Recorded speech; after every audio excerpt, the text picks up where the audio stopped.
జై శ్రీరామ్. శ్రీమాత్రే నమః. శ్రీ గురుభ్యో నమః. 2025 సంవత్సరం మార్చి 29వ తారీఖు షడ్గ్రహ కూటమి మీనరాశిలో చోటు చేసుకుంటుంది. ఈ షడ్గ్రహ కూటమి 6 గ్రహాలు మీనరాశిలో సంచారం చేయబోతున్నాయి. అవి వచ్చేసేసి నవగ్రహాల్లో రారాజు అయిన సూర్యనారాయణమూర్తి, అలాగే చంద్రభగవానుడు, వక్రించిన శుక్రాచార్యుల వారు, వక్రించిన బుధ భగవానుడు, రాహుదేవుడు ఆల్రెడీ అక్కడే సంచారం చేస్తూ ఉన్నాడు, మీనరాశిలోనే సంచారం చేస్తూ ఉన్నారు. శనేశ్వరుడు కూడా ఆ రోజు మీనరాశిలోకి అడిగిపోతున్నారు. అంటే ఇక్కడ మకర రాశి వాళ్ళకి ఏలియన్ నడిసేని ఎఫెక్ట్ తగ్గిపోతుంది ఈ రోజు నుంచి. అలాగే కర్కాటక రాశి వాళ్ళకి అష్టమ శని ఎఫెక్ట్, వృశ్చిక రాశి వాళ్ళకి అర్ధాష్టమ శని ఎఫెక్ట్. వీటిల్లోంచి ఈ 3 రాశుల వాళ్ళు కూడా బయటపడబోతున్నారు.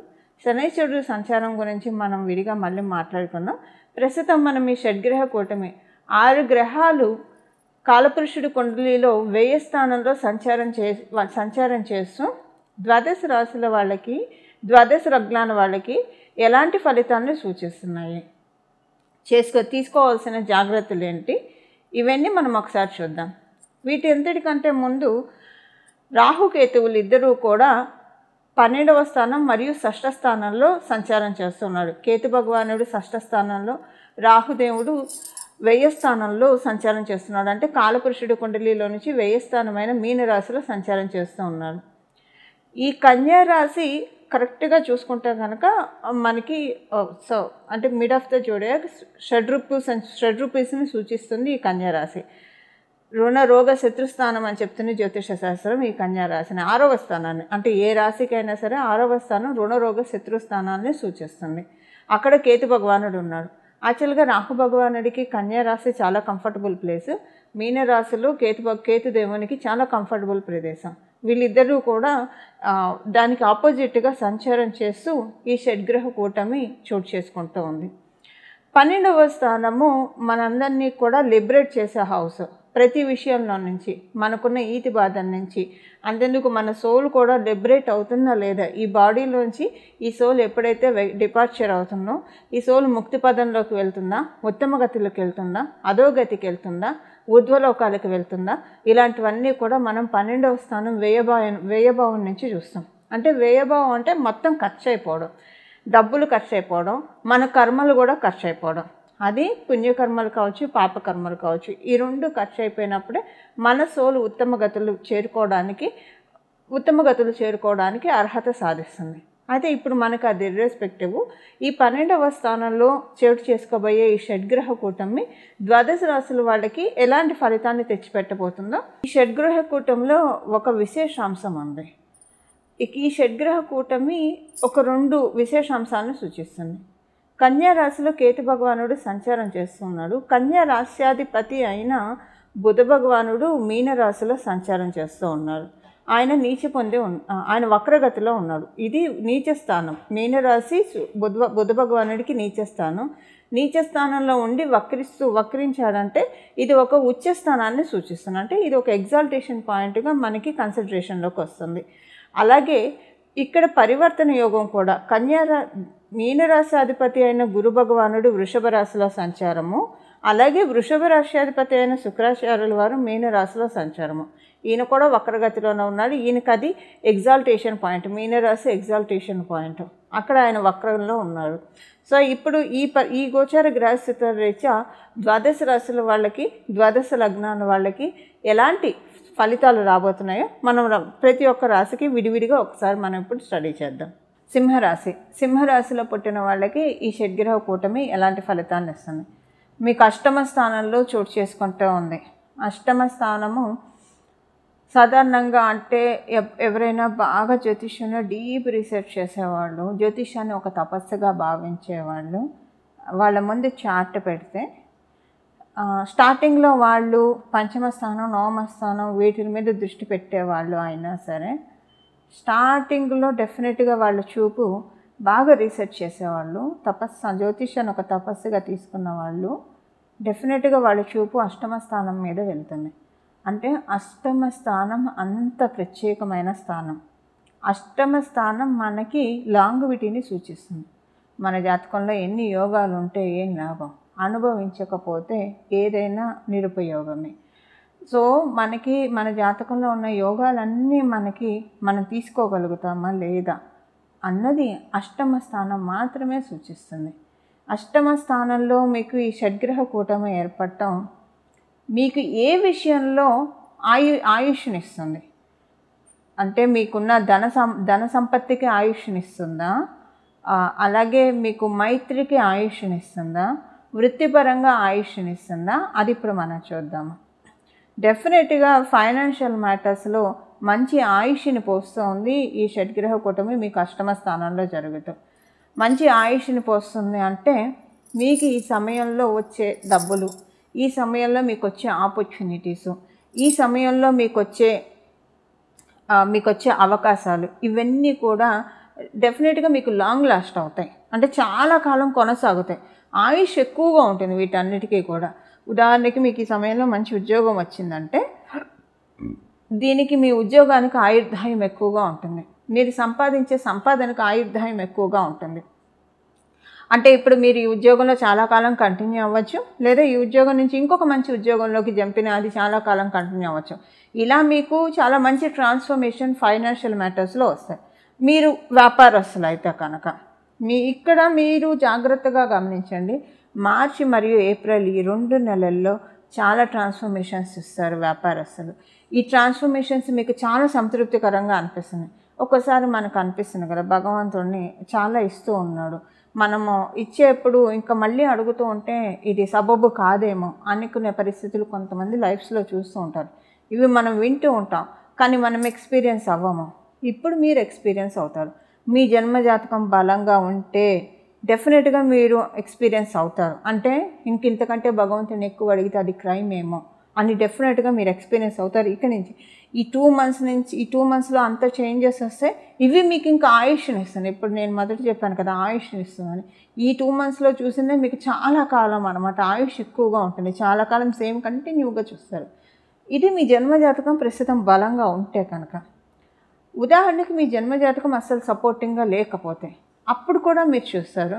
మేబీ ఇంతకంటే ఇంకా భగవంతుడిని అడగకూడదు అన్న స్టేజ్లో కాకపోయినా డెఫినెట్గా ఇంతకు ముందుతో కంపేర్ చేస్తే అమ్మయ్య అని గుండెల మీద చెయ్యి వేసుకునే విధంగా డెఫినెట్గా మీకు మంచి ఫైనాన్షియల్ ట్రాన్స్ఫర్మేషన్స్ వ్యాపారస్తులకి ఈ షడ్గ్రహ కూటమి అందజేస్తుంది, షష్టగ్రహ కూటమి అందజేస్తూ ఉంది.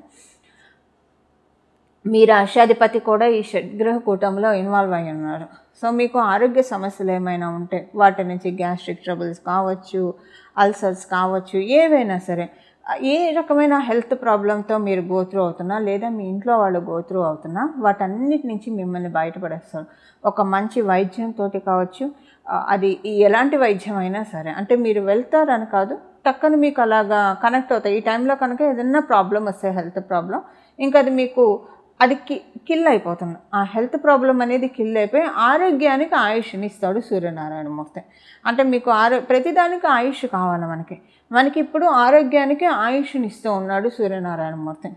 సో మీకు ఎలాంటి హెల్త్ ప్రాబ్లమ్స్ ఉన్నా వాటన్నిటినీ కూడా ఫ్లెష్ అవుట్ చేసి ఆరోగ్యాన్ని ఇచ్చి ఈ మీకు తెలియకుండానే కొన్ని హెల్త్ ఇన్పుట్స్ తీసుకుంటారు మీకు తెలియకుండానే.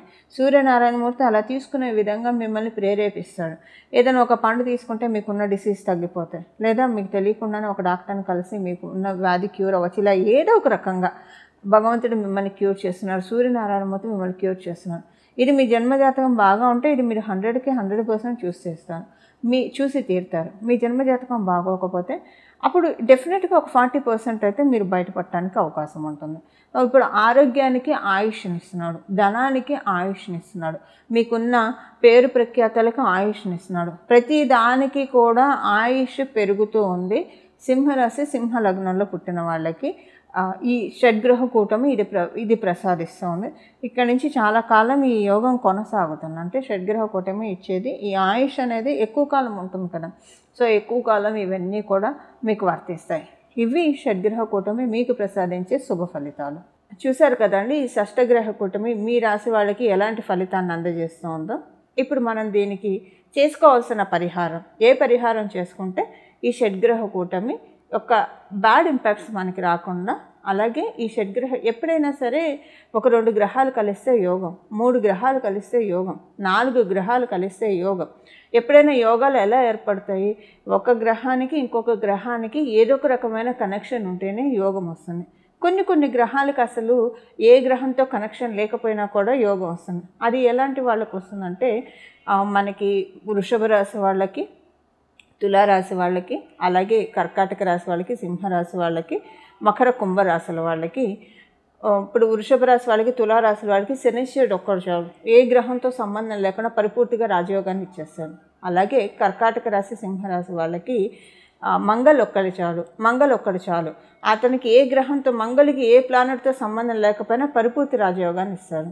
మకర కుంభరాశుల వారికి శుక్రాచార్యులు ఒక్కడు చాలు, ఏ గ్రహంతో సంబంధం లేకపోయినా పరిపూర్తి రాజయోగాన్ని ఇస్తారు. అదే వాళ్ళు కూడా ఇంకొక గ్రహంతో కలిస్తే ఈ యోగం అనేది మరింత పటిష్టం అవుతుంది, మరింత బలోపేతం అవుతుంది. ఇప్పుడు ఈ యోగాన్ని మనం పటిష్టం చేసుకోవడానికి ఏ రకమైన పరిహారం చేసుకోవాలో ఇప్పుడు మనం చూద్దాం. షడ్గ్రహ కూటమి స్టార్ట్ అయిన 29వ తారీఖు మనకి షడ్గ్రహ కూటమి ఉంటుంది. ఈ రోజు మొదలుకొని ఒక 11 రోజులు లేదా 21 రోజులు ప్రతిరోజు కూడా మీకు వీలైతే హనుమంతుడు ఆలయానికి వెళ్ళి అక్కడ ఒక 41 సార్లు ప్రదక్షిణం చేసి 41 సార్లు హనుమాన్ చాలీసా చదువుకుంటే చాలా మంచి సత్ఫలితాన్ని ఈ షడ్గ్రహ కూటమి తెచ్చిపెడుతుంది. సో ఉదాహరణకి మీ ఇంటి దగ్గర ఆంజనేయ స్వామి వారి గుడి అందుబాటులో లేదు, ఉదాహరణకు ఒకవేళ అందుబాటులో ఉన్న మీ టైం బిజీ వల్ల మీరు 21 రోజులు కంటిన్యూగా వెళ్ళలేకపోతూ ఉన్నారంటే 21 రోజులు మీ ఇంట్లో అయినా సరే ప్రతిరోజు స్నానం చేసిన వెంటనే హనుమాన్ చాలీసాని ఒక 11 సార్లు మీరు చదువుకోవాలి. ఖచ్చితంగా 21 రోజులు ప్రతిరోజు క్రమం తప్పకుండా 11 సార్లు రిపీటెడ్గా హనుమాన్ చాలీసాని చదువుకోవాలి. హనుమాన్ చాలీసా చదువుకోవడం మాత్రమే కాకుండా అంటే పరిపూర్తిగా దృష్టి పెట్టి హనుమాన్ చాలీసా మీద పరిపూర్తిగా దృష్టి పెట్టి చదవడం చేయాలి. ఇలా చేయడం వల్ల ఈ షడ్గ్రహ కూటమి యొక్క నెగిటివ్ ఎఫెక్ట్స్ అన్నీ కూడా ఆయన తోకతో జాడించి కొడతాడు. అలాగే దీనివల్ల వచ్చే యోగాలన్నింటినీ కూడా ఫిల్టర్ చేసి మనకు అందిస్తాడు, అంటే మనల్ని ఆశీర్వదిస్తాడు. ఆయన ఆశీర్వాదం, భగవంతుడి ఆశీర్వాదం ఎప్పుడైతే మనకు వస్తుందో అది ఒక వరం. భగవంతుడి ఆశీర్వాదం అంటే మనకి జీవితంలో లోటు ఏముంటుంది చెప్పండి. అలా మనకి ఆంజనేయ స్వామి వారి చరణాలను ఆశ్రయిస్తే అలాంటి సత్ఫలితాలు ఉంటుంది.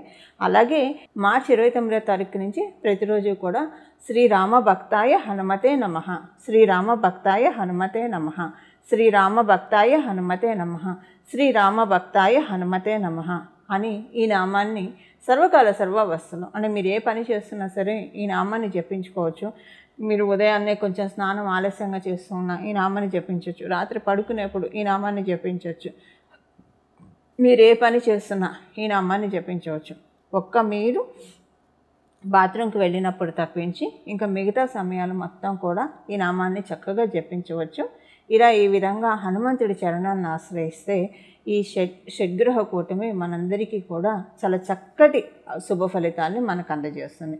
అలాగే మీరు అమ్మవారు ఉపాసకులు అయితే ప్రతిరోజు కూడా 3 సార్లు లలిత సహస్రనామం చదవడానికి ప్రయత్నించండి.